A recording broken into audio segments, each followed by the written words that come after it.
चलिए आज बात करते हैं भारत के एक बहुत ही बड़े और नए इंफ्रास्ट्रक्चर प्रोजेक्ट की, नोएडा इंटरनेशनल एयरपोर्ट। ये सिर्फ एक और एयरपोर्ट नहीं है, बल्कि ये भारत की बढ़ती हुई महत्वाकांक्षा और भविष्य की जरूरतों की कहानी कहता है। तो सवाल ये उठता है कि इस नए एयरपोर्ट की जरूरत ही क्यों पड़ी? देखिए, वजह बिल्कुल साफ है। दिल्ली एनसीआर का जो मौजूदा एयरपोर्ट है, वो अपनी क्षमता से कहीं ज्यादा भर चुका है। कह सकते हैं कि दिल्ली का आसमान अब वाकई बहुत व्यस्त हो गया है। और इसी भीड़-भाड़ वाली समस्या का समाधान है ये नया गेटवे। जी हां, नोएडा इंटरनेशनल एयरपोर्ट, जिसे जेवर एयरपोर्ट के नाम से भी जाना जाता है, इस दबाव को कम करने के लिए पूरी तरह से तैयार है। आज की हमारी चर्चा में हम इन 5 खास पहलुओं पर नजर डालेंगे। एयरपोर्ट के उद्घाटन से लेकर इसके पहले फेज तक, फिर अर्थव्यवस्था पर इसके असर को समझेंगे, इसकी भविष्य की बड़ी योजनाओं को देखेंगे और आखिर में आने वाली चुनौतियों पर भी बात करेंगे। तो चलिए शुरू करते हैं। तो सबसे पहले बात करते हैं इसके खुलने की। ये एयरपोर्ट अब आधिकारिक तौर पर शुरू हो चुका है और इसका सबसे पहला और सबसे जरूरी मकसद है दिल्ली एनसीआर क्षेत्र पर पड़ रहे भारी दबाव को कम करना। यह उद्घाटन से जुड़ी कुछ खास बातें जान लेते हैं।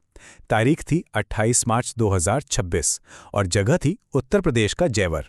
और इसका मकसद बिल्कुल साफ था, दिल्ली एनसीआर के लिए एक दूसरा इंटरनेशनल एयरपोर्ट तैयार करना। और यही इसकी सबसे बड़ी भूमिका है। ये नया एयरपोर्ट एक तरह से रिलीफ वॉल्व की तरह काम करेगा, जो दिल्ली के इंदिरा गांधी इंटरनेशनल एयरपोर्ट पर लगातार बढ़ते बोझ को काफी हद तक कम कर देगा। अच्छा, अब जरा ये देखते हैं कि फिलहाल जमीन पर क्या तैयार है। मतलब एयरपोर्ट का पहला फेज अब ऑपरेशनल हो चुका है। आइए देखें कि इसमें क्या क्या शामिल है। शुरुआती फेज के आंकड़े ही अपने आप में बहुत कुछ कहते हैं। इसकी लागत है 11,000 करोड़ रुपए से ज्यादा। रनवे लगभग 4 किलोमीटर मतलब 3,900 मीटर लंबा है और इसका टर्मिनल हर साल 1.2 करोड़ यात्रियों को संभाल सकता है। ये वाकई में एक जबरदस्त शुरुआत है। जरा सोचिए, एक साल में 1 करोड़ 20 लाख यात्री। और ये तो सिर्फ पहला फेज है, जो हमें इस एयरपोर्ट के बड़े विजन का एक छोटा सा अंदाजा देता है।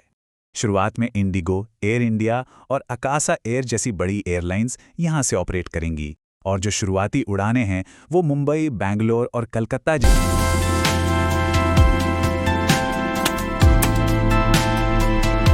जैसे बड़े शहरों के लिए होंगी।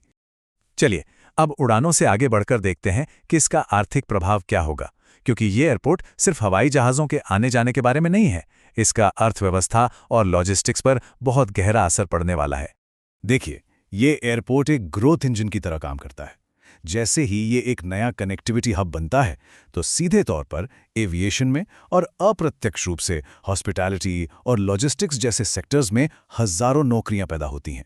और इसका एक और असर होता है, बेहतर कनेक्टिविटी की वजह से आसपास के रियल एस्टेट मार्केट में भी जबरदस्त उछाल आता है। और बात सिर्फ यात्रियों की नहीं है। इस एयरपोर्ट को एक बड़े लॉजिस्टिक्स और कार्गो हब के तौर पर भी तैयार किया जा रहा है। इसका मतलब ये है कि इस इलाके में बनने वाले सामान, चाहे वो मोबाइल फोन हो या दवाइयां, उन्हें देश विदेश भेजना बहुत आसान और तेज हो जाएगा, जिससे मैन्युफैक्चरिंग और ई-कॉमर्स जैसे उद्योगों को सीधा फायदा मिलेगा। लेकिन कहानी यहां खत्म नहीं होती। अब जरा भविष्य पर नजर डालते हैं। इस एयरपोर्ट के लिए जो लॉन्ग टर्म प्लान बनाए गए हैं, वे सच में बहुत बड़े और महत्वाकांक्षी हैं। इस भविष्य के विजन को समझने के लिए एरोट्रोपोलिस शब्द को समझना बहुत जरूरी है। अब ये क्या है? आसान भाषा में कहें तो ये एक ऐसा शहर है जिसका पूरा ढांचा और जिसकी पूरी अर्थव्यवस्था एक एयरपोर्ट के चारों ओर बनी होती है। ये सिर्फ एक एयरपोर्ट नहीं, बल्कि अपने आप में एक एयरपोर्ट सिटी है। तो इस एरोट्रोपोलिस में क्या क्या होगा? सोचिए, इसमें बड़े बड़े बिजनेस डिस्ट्रिक्ट्स होंगे, होटल्स होंगे, विशाल वेयरहाउस जोन होंगे, इंडस्ट्रियल क्लस्टर्स होंगे और यहाँ तक कि MRO फैसिलिटीज़ भी होंगी। मतलब जहाँ विमानों की मेंटेनेंस, रिपेयर और ओवरहॉलिंग की जाएगी। और अब जरा ये आंकड़ा देखिए, शुरुआत में 1.2 करोड़ से पूरी तरह विकसित होने पर यह एयरपोर्ट हर साल 7 करोड़ यात्रियों को हैंडल करने की क्षमता रखेगा। ये एक बहुत बड़ी छलांग है। लेकिन जैसा हर बड़े प्रोजेक्ट के साथ होता है, यहाँ भी कुछ चुनौतियाँ हैं। एक संतुलित नजरिया रखने के लिए हमें आगे आने वाली मुश्किलों को भी समझना होगा। तो एक तरफ इसके फायदे हैं, जैसे अर्थव्यवस्था को एक बड़ा बूस्ट मिलना और एक वर्ल्ड क्लास लॉजिस्टिक्स हब का बनना। वहीं दूसरी तरफ कुछ चुनौतियां भी हैं, जैसे शुरुआत में उड़ानों की संख्या को धीरे धीरे बढ़ाना होगा ताकि सब कुछ बिना किसी गड़बड़ी के चले। इसके अलावा बढ़ती मांग के साथ सड़क और रेल कनेक्टिविटी जैसे इंफ्रास्ट्रक्चर का तालमेल बिठाना और पर्यावरण से जुड़ी चिंताओं का ध्यान रखना भी बहुत जरूरी होगा।